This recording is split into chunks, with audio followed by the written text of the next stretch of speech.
Bienvenue sur Parlons Jeunesse Magazine, votre rendez-vous sacré, un rendez-vous des jeunes, une émission qui donne l'espace à la jeunesse. Alors notre thème d'aujourd'hui, c'est le rôle de la jeunesse dans la lutte contre les manipulations lors des crises sociopolitiques.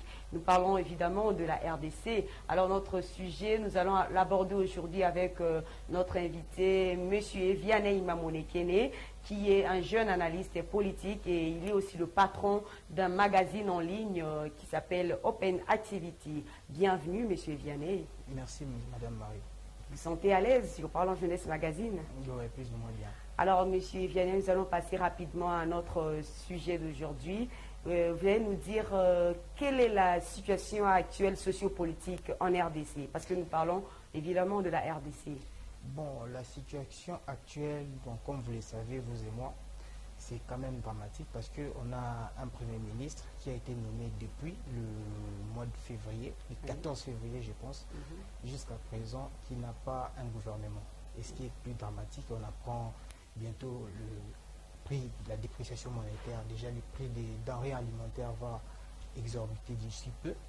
Et c'est une difficulté déjà pour nous, les petits peuples, pour nous, qui en pâtissons ce que font les politiciens. Oui. Et vous pensez que de ne pas avoir faire sortir le gouvernement, c'est ce qui sera à la base vraiment de cette crise sociopolitique? Justement, madame, parce que vous et moi, vous êtes journaliste, vous l'avez appris, on a maintenant 2 premiers ministres qui sont payés et les dépassements budgétaires au niveau de la présidence, ça nous affecte, nous, parce que nous, nos parents, fonctionnaires gagnent plus ou moins 100 dollars. 100 dollars, c'est 200 000 francs. Et supposez 200 000 francs, vous avez 2, 3 enfants, bien que la gratuité qui pose des problèmes aujourd'hui et l'éducation est en difficulté.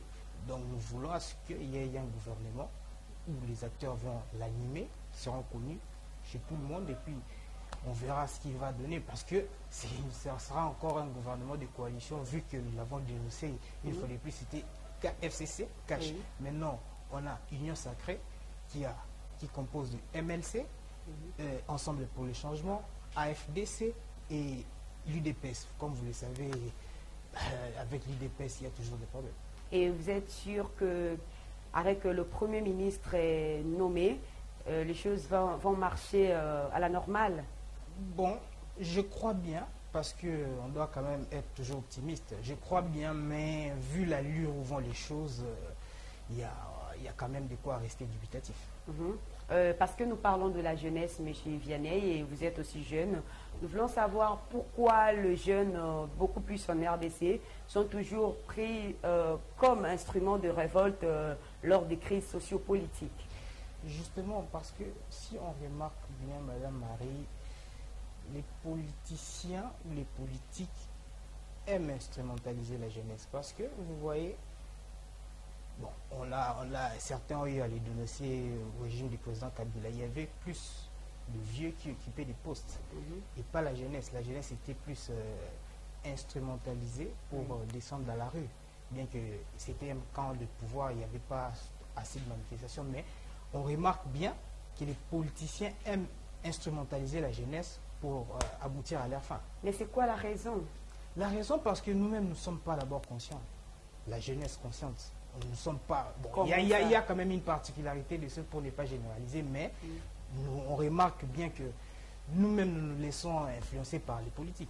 Par les politiques, notamment, vous êtes au sein d'un parti politique. Justement. Alors les jeunes sont transformés en chantres dans le but de chanter, louer leur leader. Louer leur leader. Au lieu peut-être d'inculquer l'idéologie du parti aux jeunes.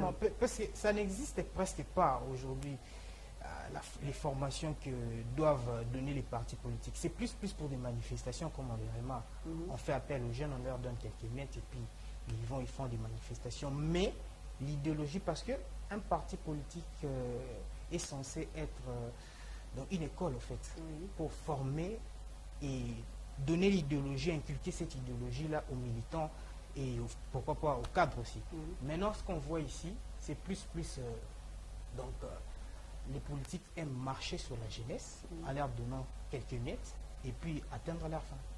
Et que doit faire la jeunesse congolaise pour sortir de ces manipulations-là venant des politiciens? Comprendre d'abord qu'ils nous manipulent. Et puis, lorsqu'on comprend, et on ne reste pas dans la même position, on essaie d'échanger. Si on comprend, parce qu'on dit science sans conscience n'est que ruine de l'âme. Donc on doit d'abord comprendre que les politiciens nous utilisent, tandis que c'est nous qui sommes la relève de demain, parce que c'est vous et moi qui allons diriger ce pays demain. Et comprendre quand il comprend, quand un jeune comprend que je suis utilisé par le politicien, qu'est-ce qu'il doit faire? Il doit arrêter soit de demeurer dans ce parti, soit il doit arrêter la politique, parce que en même temps, c'est toujours cette jeunesse qui doit diriger le pays dans l'avenir. Et qu'est-ce que vous pouvez conseiller aux jeunes? Quitter les partis, quitter les partis, je ne suis pas tout à fait d'accord parce qu'on adhère dans un parti selon l'idéologie. Donc si vos convictions se retrouvent dans ces partis-là, restez, mais faire entendre votre voix tout haut. Faire comprendre aux responsables du parti que nous voulons ça, ça, ça. Parce que si vous, moi et quelques jeunes, nous nous révoltons pour en faire entendre notre voix, et j'espère que la voix du peuple, c'est la voix de Dieu, ça sera effectivement... Faire entendre votre voix, et si vous n'avez pas de l'espace pour vous exprimer. Non, il y a toujours de l'espace, Madame Marie, même la rue. Même la rue, on peut faire entendre notre voix. Et vous, en tant que jeune, qu'est-ce que vous faites? Vous mobilisez les jeunes, vous encadrez les jeunes à les inculquer des bonnes manières, soit des visions. Quelle vision aussi que vous avez à l'égard de la jeunesse? Ma vision à moi à l'égard de la jeunesse, ma vision à moi, je vois plus le jeune. J'aime voir le jeune émerger. Voilà pourquoi nous avons créé une cellule de communication. Parce que quand on vient d'en parler, de faire entendre la voix, une façon de faire entendre la voix aussi, c'est vous les médias. Nous avons un magazine. Tout jeune qui entreprend passe dans notre magazine. On explique, on fait parvenir ce qu'il fait au sein de l'opinion. Parce que beaucoup plus ont tendance à aller chercher de l'emploi. Mais il y a quand même des potentialités que nous remarquons. C'est pour cela que nous voulons booster ces potentialités-là. Afin que, bien que certains, ici, on voit rarement qu'il y ait les gouvernements financer les PME. Mais nous, quand même, nous voulons quand même faire entendre ça. Et puis peut-être il y aura des partenariats, ils pourront de toute façon sortir. Vous pensez en boostant les initiatives, soit les talents de la jeunesse, vous allez les aider quand même à avoir de la conscience? Non. Avoir de la conscience, c'est autre chose. Parce que nous avons aussi une organisation non gouvernementale dénommée Empire of Children qui est un peu quand même... on a un peu stoppé nos activités. Nous comptons les reprendre d'ici le mois de mai, si je m'abuse. Nous avons déjà, avec ces thématiques-là, open, ouverture, nous formons la jeunesse. Nous leur faisons voir ce qu'ils doivent faire, nous leur orientons en même temps. Donc c'est aussi notre façon, dans notre part à l'édifice congolais. Et parlons de la situation politique, parce qu'on parle de la situation socio-politique.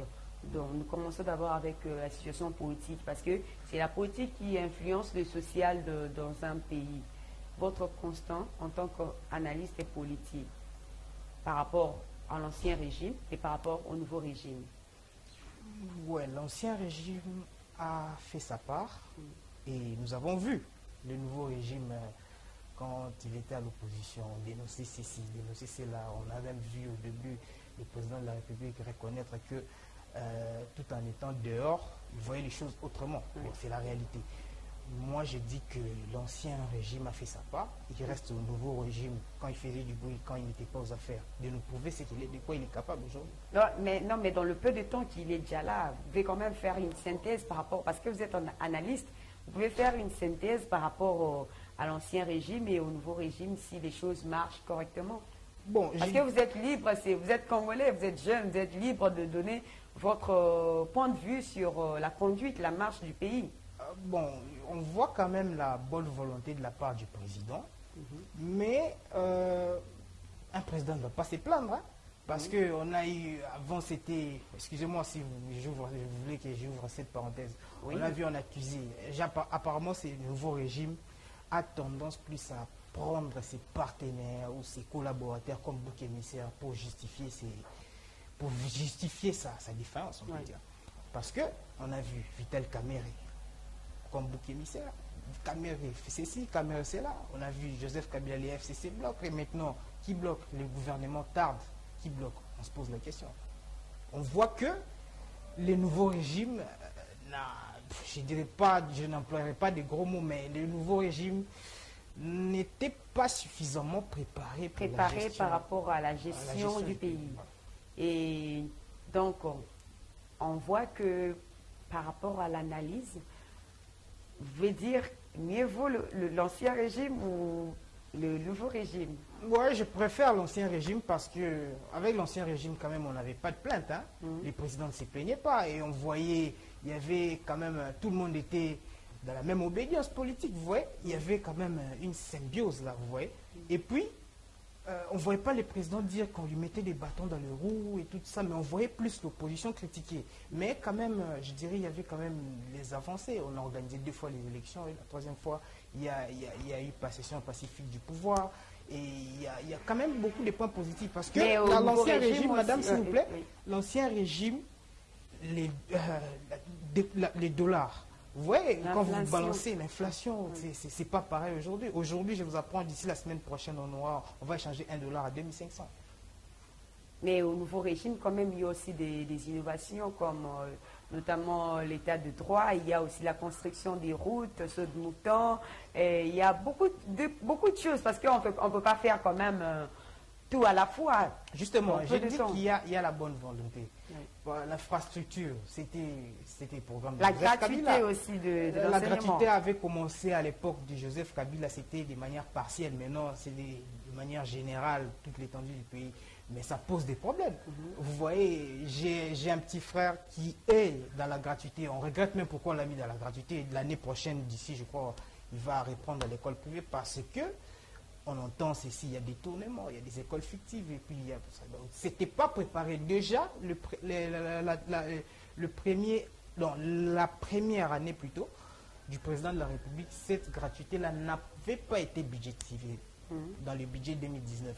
Mais on l'a quand même mis en exercice. Donc ça a eu des répercussions d'une certaine manière. Donc on n'aurait pas dû mettre ça en exercice à ce temps-là. Il fallait attendre. Bon, moi, je pense que fallait étendre ça petit à petit. Vous voyez, nous sommes d'abord un pays, on entend parler riche, mais on est pauvre, on n'a pas un budget consistant. Mettre la gratuité pour tout le monde, il fallait commencer d'abord dans des provinces, puis petit à petit, comme le président Joseph Kabila l'avait impulsé autrefois. Et puis, ça pourrait venir petit à petit. Mais on a mis de manière générale, donc d'une certaine manière, il faut faire la démagogie. Et puis, ça pose des problèmes. Et par rapport à la sortie du gouvernement, en tant qu'analyste politique, nous avons vu le chef de l'État instaurer un autre programme de construction des infrastructures au nom de Thiel et Gilou. Mais en même temps, on attend encore le gouvernement qui n'est pas sorti. Qu'est-ce que vous pouvez dire par rapport à ça? Justement, c'est ce que je vous avais dit. Je suis pessimiste quand même un tout petit peu pour le prochain gouvernement parce que les mêmes causes produisent les mêmes effets. Parce que ça risque encore de se produire les mêmes choses qui s'étaient passées. D'abord, les programmes sans jour n'ont jamais été évalués. Vous voyez, il y a des problèmes. Et on lance encore un autre programme sans pour autant que le gouvernement soit investi. Vous voyez. Maintenant, qui va gérer ça? Ça sent encore les directeurs des cabinets, il y a des questions à se poser, vous voyez. Donc, on devait plutôt attendre la sortie du gouvernement pour lancer ces programmes-là, parce que pour que tout le monde ait sa part de responsabilité lorsqu'il y aura éclatement, parce qu'on doit s'y attendre de ça. Mais est-ce que dans la gestion du pays, est-ce que le président doit gérer le pays par rapport à ce que la population dit, à ce que la population veut, ou c'est par rapport à ce que lui voit que c'est bien et il le fait? Justement, par rapport à ce que la population veut, je suis d'accord, mais aussi il y a une hiérarchie, n'est-ce pas? C'est pour cela la population s'exprime à travers le Parlement, donc les députés. Donc, le président doit être en écoute d'abord au Parlement, doit écouter le Parlement, et puis, pas ce qu'il lui veut, Bon, justement, parce que c'est lui le garant des bons fonctionnements. Écoutez, voilà pourquoi il a les conseillers. Écoutez aussi le Parlement parce que nous exprimons via... Mais le Parlement en question, il y a aussi un peu du désordre ces derniers temps. Et puis, il y a, je crois, il y a beaucoup de temps, il n'y a pas de plénière depuis que le bureau a été installé. Bon, je ne vais pas entrer dans ce débat-là. Non, mais nous parlons politique. Hein, nous parlons politique. Comme analyste politique, nous allons aborder un peu partout, là, nous allons un peu toucher un peu partout pour donner un peu de l'éclaircissement. Vous êtes jeune, vous faites la politique, en tout cas, vous êtes aussi mieux placé pour éclairer à d'autres jeunes qui vous suivent. Bon, je ne veux pas trop entrer dans les débats de l'Assemblée nationale parce que déjà, pour cette nouvelle majorité, il y a eu beaucoup d'irrégularités, vous le savez. C'était, on peut dire, ne nous voilons pas la face, c'était un forcing. Oui. Maintenant, avant, on critiquait ces mêmes députés-là, des députés achetés, une majorité fabriquée plutôt. Comme on disait, c'était conçu par Kabila. Maintenant, on fait avec la même majorité. Maintenant, ces mêmes députés-là n'ont pas changé. Ils ont plutôt traversé l'union sacrée, mais ils restent les mêmes, vous voyez. Je ne sais pas, je me réserve pour le sort du prochain gouvernement, mais toutefois, la réalité nous dira plus. La réalité nous dira plus. Mais quand même, nous ne pouvons pas oublier que c'est notre pays, nous devons toujours souhaiter le bien. Justement. La bonne gestion. Mais sans écarter les faits. Les faits sont là, on voit déjà, il y a des tractations. Jusqu'à présent, il n'y a pas sorti du gouvernement. On doit être réaliste aussi. Dire que le pays va bien aller au prochain gouvernement, pardon, mais on tient compte des faits. Parce que il y aura certainement des couacs. Et cette situation sur les réseaux sociaux, disons que la population ne veut plus du monsieur le président, donc la population commence à réclamer. L'autre fois, on a vu au retour du président, soi-disant qu'il y avait des gens qui hurlaient sur le président et ils avaient été envoyés par certaines personnes. Est-ce que, en tant que jeune, comment vous pouvez juger toutes ces actions venant de la population et des jeunes surtout? Tout d'abord, les réseaux sociaux n'est pas vraiment du tout une source fiable. Vous parlez des réseaux sociaux, j'avais vu la vidéo, je ne sais pas l'authentifier. Mais si la population ne veut pas du président de la République, nous le saurons en 2023. Vous voyez, parce que nous allons aller aux élections. Parce qu'il doit y avoir des élections. Et nous les saurons parce qu'on ne peut pas justifier les simples faits. Et vous êtes sûr qu'il y en aura?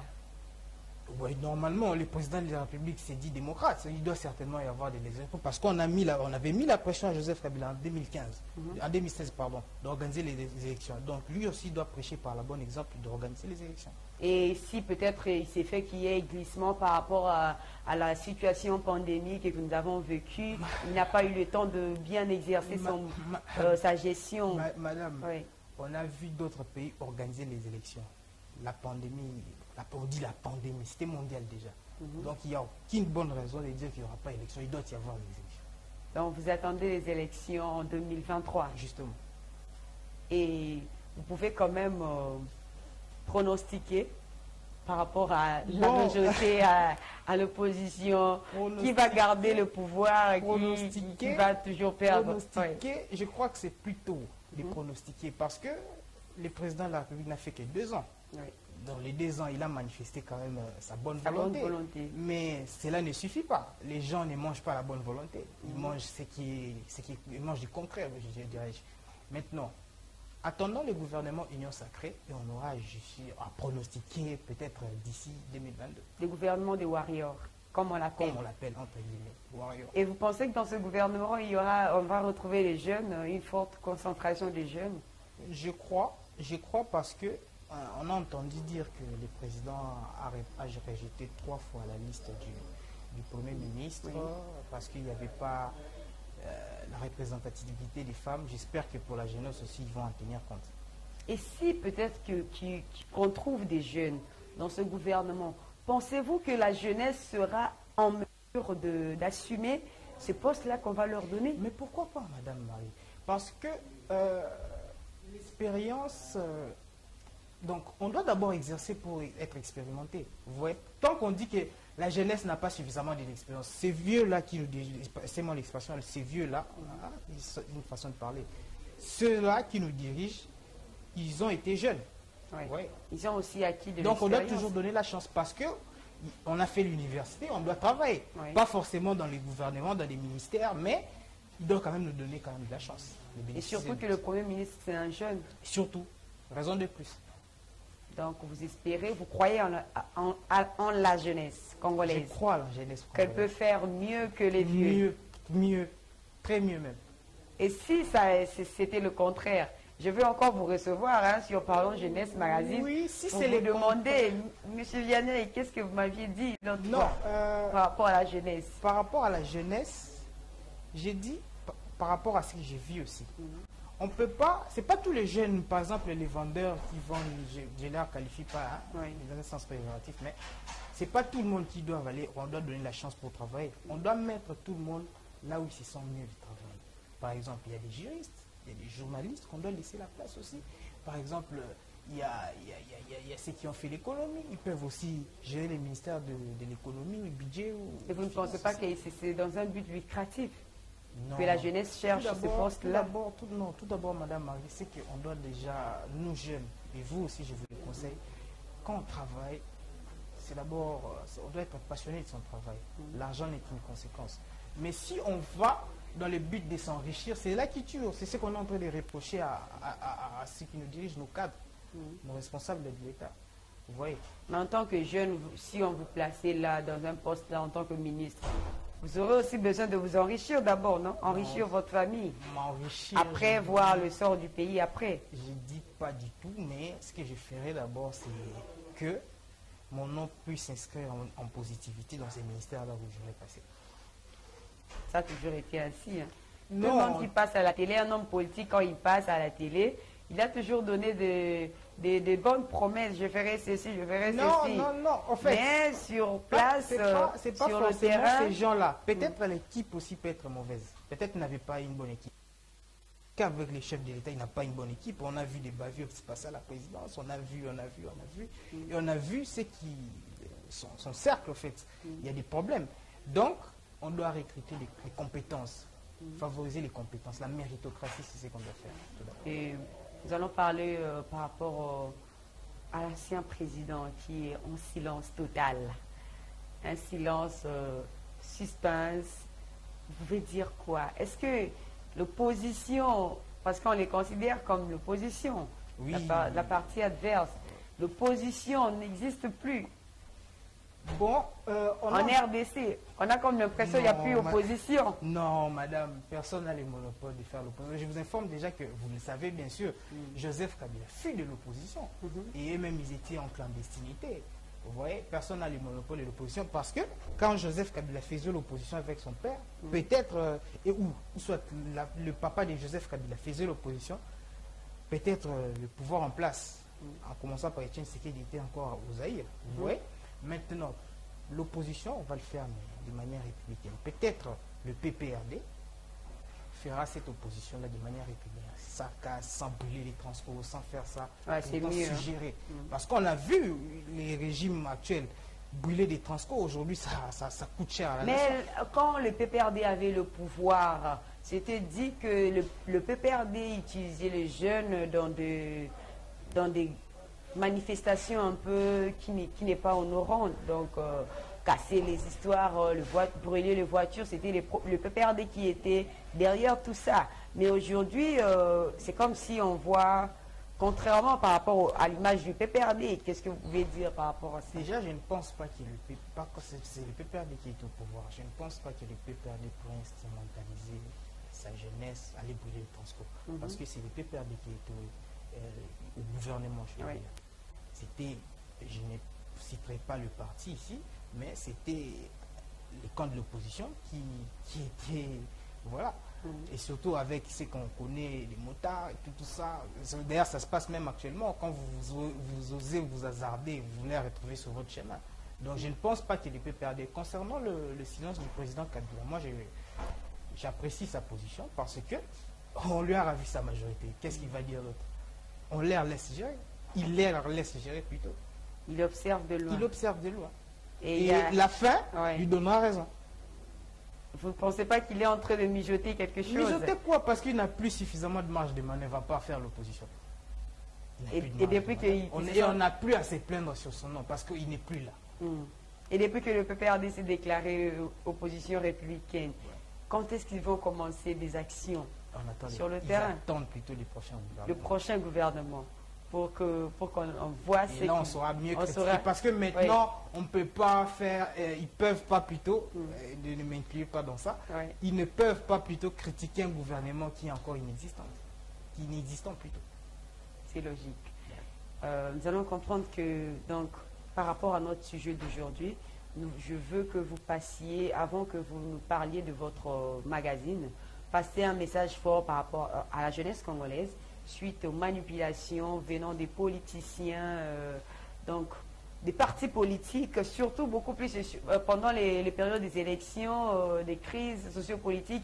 On utilise toujours des jeunes pour casser, pour faire des désordres dans la rue et passer un message fort à la jeunesse congolaise, parce que nous sommes là pour lutter contre la bassesse, nous sommes là pour lutter contre de sales manières chez la jeunesse congolaise. Bon, la jeunesse doit comprendre qu'elle a un rôle très important à jouer, et très important plutôt, pardon, à jouer.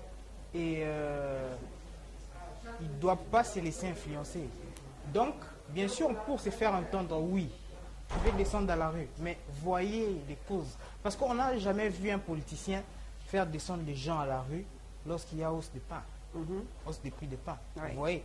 Donc, descendez à la rue, ou soit manifester lorsqu'il y a vos intérêts. Ne voyez pas seulement les intérêts des politiciens. Voilà, c'est ça les messages que je dois... par rapport à votre thématique, bien sûr. Voilà, merci beaucoup. Parlez-nous de votre magazine Open Activity. C'est quoi Open Activity? Qu'est-ce que vous faites? C'est un magazine en ligne. Qu'est-ce que vous faites? Ouais, Open Activity, c'est un magazine d'abord en ligne et je crois dans les prochains mois, ça sera en version papier, mais ça sera un mensuel. Ça va sortir qu'à la fin du mois. Maintenant, nous faisons appel déjà à tout jeune qui a une entreprise, donc faites-vous découvrir.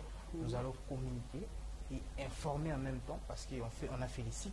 On sait le rôle de l'information et de la communication. L'information c'est autre chose, la communication aussi c'est autre chose. Donc on va booster, travailler votre visibilité. Donc c'est toute une cellule de communication en fait. Faites-vous découvrir sur Open Activity. Si vous passez le numéro. Oui, vous pouvez passer le numéro. 90 33 85 127. Donc contactez la rédaction et voilà. Voilà, merci. Vous comprenez, nous sommes à la fin de presque à la fin de notre émission.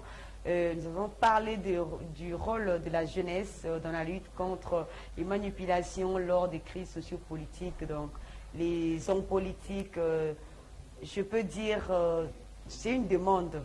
Les hommes politiques doivent cesser à utiliser la jeunesse congolaise dans des mauvaises actions, dans des manipulations, leur sortir dans la rue pour faire du désordre, pour casser. En tout cas, ça, nous ne voulons pas. Si vous pouvez aider la jeunesse congolaise à aller de l'avant, c'est en les encadrant au sein des partis politiques, leur donner des idéologies qui pourront faire en sorte que demain, cette jeunesse soit en mesure de diriger notre cher beau pays. Alors, je profite de l'occasion pour vous parler aussi du livre. J'ai un livre ici. C'est un livre écrit par un jeune Congolais. C'est un jeune entrepreneur, un coach entrepreneurial, un conférencier. Il répond au nom de Omar Pondi Sambou. C'est un livre, si vous avez besoin de savoir comment élaborer un projet et comment trouver du financement, n'hésitez pas de nous contacter par notre numéro qui est juste au bas de vos écrans. Nous pouvons vous faire parvenir ce livre, ça coûte moins cher. Alors il faut encourager la jeunesse congolaise. Je sais que les jeunes Congolais n'aiment pas souvent lire. Hein. Justement. Les jeunes Congolais, en tout cas la lecture, c'est pas la culture de la jeunesse, mais c'est pas une bonne chose. En tout cas, je conseille à tout jeune qui va me suivre à travers cette émission, de s'en procurer ce livre.